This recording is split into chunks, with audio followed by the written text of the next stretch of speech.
I remember growing up telling people that I was a ski racer and them laughing at me. Oh, you want to be the next Eddie the Eagle? No, I want to be good. I want to be known because I want to be the best.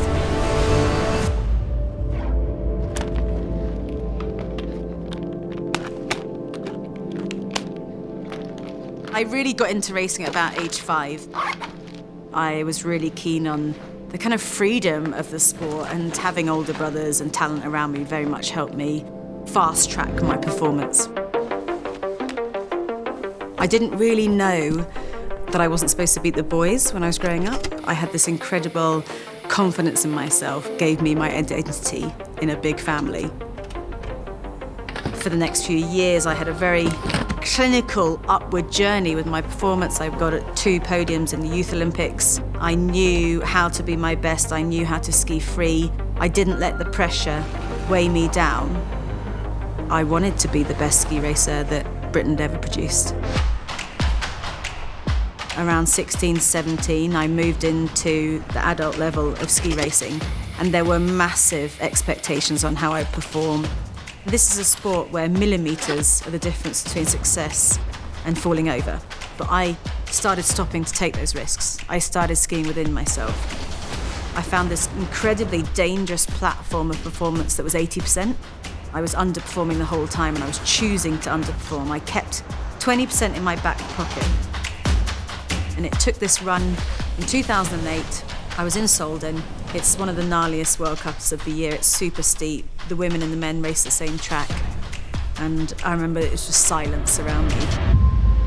I was really struggling to handle the pressure and the expectation because everyone was so invested in my performance. One of the girls had been disqualified, so I was back in. U-turn, crazy drive up the mountain. And I remember standing in that start gate, and I finally had this freedom, this like eureka moment of, there's no pressure on this run. No one expects anything. I don't expect anything. Nothing good can happen right now. And that was the run. I made history, and I became the first British ski racer to ever win a run in a World Cup. All my team had seen me in training deliver all the time and then choke in a race, so they knew that I could do it. Whereas it took me to have that run to believe in myself. It's so easy to sit here and say, take those risks, accept failure, learn from failure, but it's really hard to deliver that and have the confidence to go, you know what, today I'm going to go out there and be 100% of myself. You'll probably fail far more than you will achieve, but you'll have an incredibly satisfied existence. Because every night when you go to bed, you can say, you know what, I've been the very best version of myself and been the best that I can be. I think the reason why skiing is addictive as a sport is because it's almost unnatural. You're strapping into wooden planks, you're pointing these downhill, and you're going 70, 80, 90 miles an hour. You're just in this kind of focus tunnel of freedom. It's almost like your brain and your feeling and your senses go into your feet, and you're at one with the snow, and you're just so fluid and connected in that moment. And that's how I feel when I ski. I love racing. I feel like I'm born to race. I've married a ski racer. We have competition in everything in our lives, from who can eat our food the quickest to who can ski a run the quickest. So it was really hard for me to retire, and actually I don't think I would have retired had it not been for my last surgeon. Before Sochi, I broke my leg 3 years in the 4 years prior to that. And the issue was, when I crashed in Lake Louise in 2010, the bones of my right leg broke through my ski boots because of the G-force on landing. That was my first crazy big injury at a time in my life where I couldn't heal that quick. Just before Sochi, I broke my leg again, and I thought, this is it, the dream's over.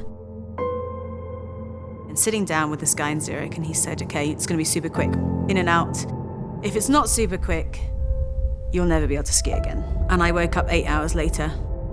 And I said, how long was I in surgery for? And they said, 6 hours, you're in surgery for 6 hours.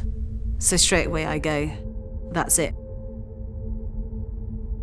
It was all over. My dream, not just ski racing, but everything for me in the mountains was over.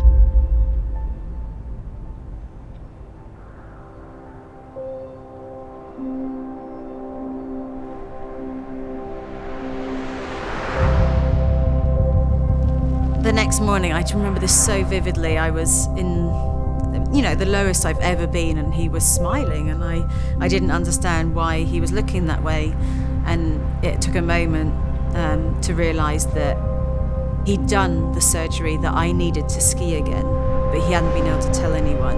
And the reason it had taken so long was because there was no chance of him just dropping this metal pin down, and he had to manually chip away for 5.5 hours to make a hole big enough in my mashed up bone marrow to get it down there. I had 10 hours where I believed that my life wasn't worth living anymore because I couldn't ski. And I know that sounds dramatic, but this is before I had a husband and kids, and it was who I was. And I just remembered again crying, but like this time with elation.